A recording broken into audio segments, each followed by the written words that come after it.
नमस्कार, मैं प्रेयसी। स्वागत है आप सभी का द प्रिंट लाइन्स में। मध्य प्रदेश के गुना में भीषण सड़क हादसे में 13 लोगों की मौत के बाद गुरुवार को मुख्यमंत्री डॉक्टर मोहन यादव गुना पहुंचे। उन्होंने अस्पताल में भर्ती घायलों से मुलाकात की।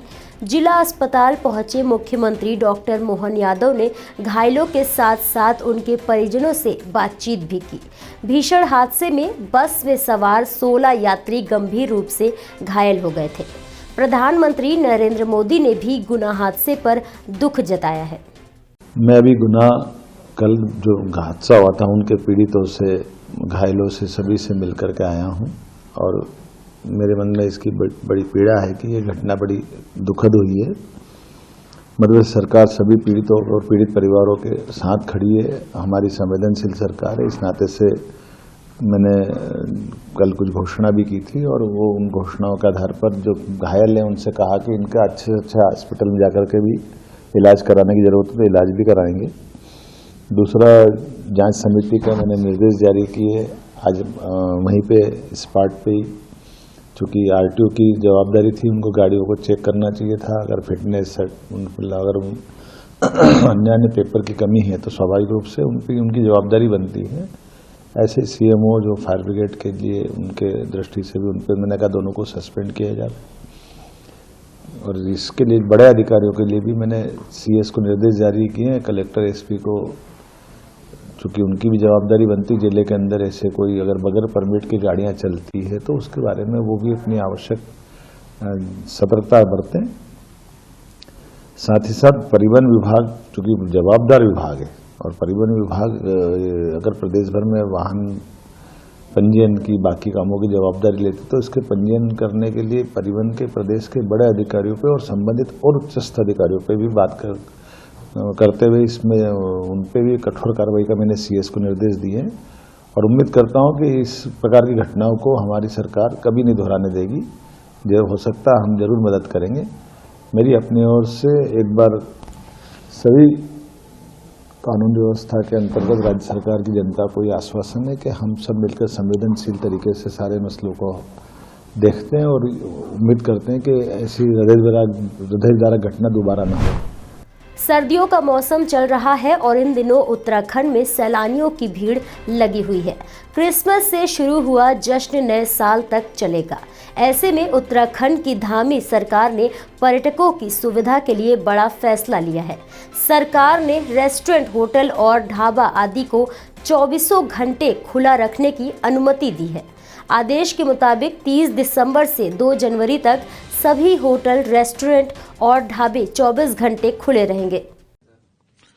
नहीं, सभी टूरिस्टों के लिए, उनके स्वागत के लिए सभी प्रकार की यहाँ पर जो अच्छी व्यवस्थाएं उनके रहने के लिए, जाने के लिए, आवागमन के लिए और होटल, रेस्टोरेंट आदि खुलने के लिए सभी प्रकार के आदेश उत्तराखंड सरकार ने किए हुए हैं और उनकी सुरक्षा के लिए भी।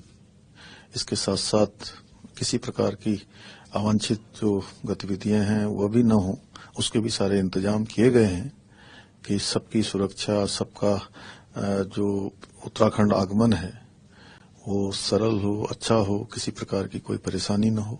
हम सबका स्वागत करते हैं और देवभूमि में पिछले वर्ष भी उत्तराखंड में पूरे देश भर के बड़ी संख्या में पर्यटक आए थे और चारधाम यात्रा भी हमारी बहुत रिकॉर्ड संख्या की इस बार हुई है। 56 लाख तीर्थयात्रियों ने, पर्यटकों ने उत्तराखंड में देव दर्शन किए हैं।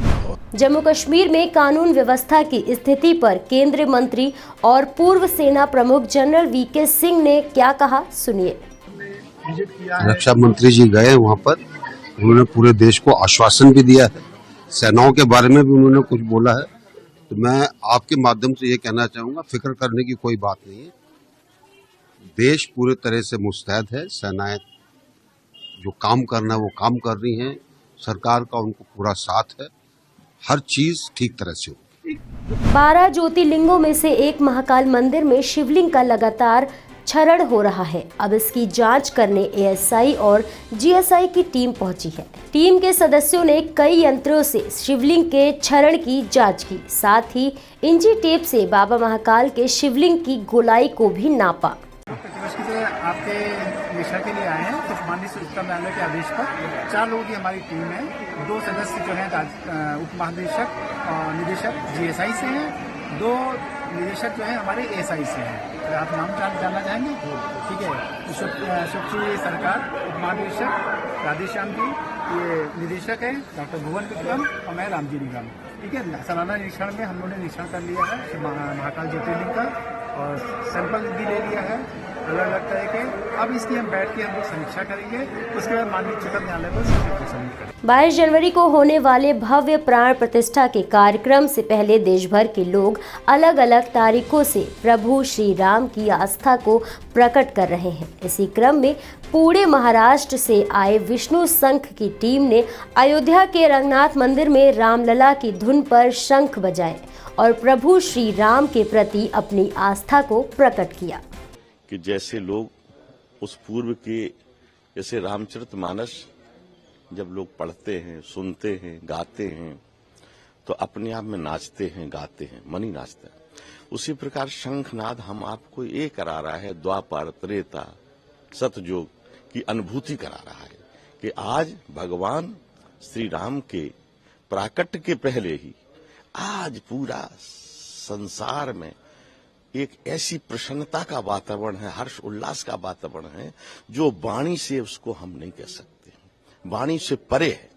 जैसे कि वाणी वहीं तक बोल सकती है जिसकी क्षमता है, लेकिन जब उससे और बोलने में हमारी सरस्वती भी वो नहीं कर रही हैं, इसलिए उसकी हम हर्ष उल्लास की वाणी से विषय हट करके जो विष्णुनाद किया है, ये हर जगह ये रंग महल में आकर के विष्णुनाद से हमारे ठाकुर जी स्वयं अपने आप में नाच से रहे हैं, गा रहे। हमारे किशोरी जी की उपासना का केंद्र है, जहाँ विवाह होता है प्रत्येक वर्ष, जिस पर हम आप हैं, जहाँ पर जी आप हमसे आप वो बाइक ले रहे हैं। इसलिए इसकी प्रसन्नता वाणी से नहीं हो सकती है। इन सब के लिए हम बहुत बहुत मंगल कामना करते हैं। ऐसे ही और भी अहम खबरों को देखने के लिए जुड़े रहिए द प्रिंट लाइन्स के साथ।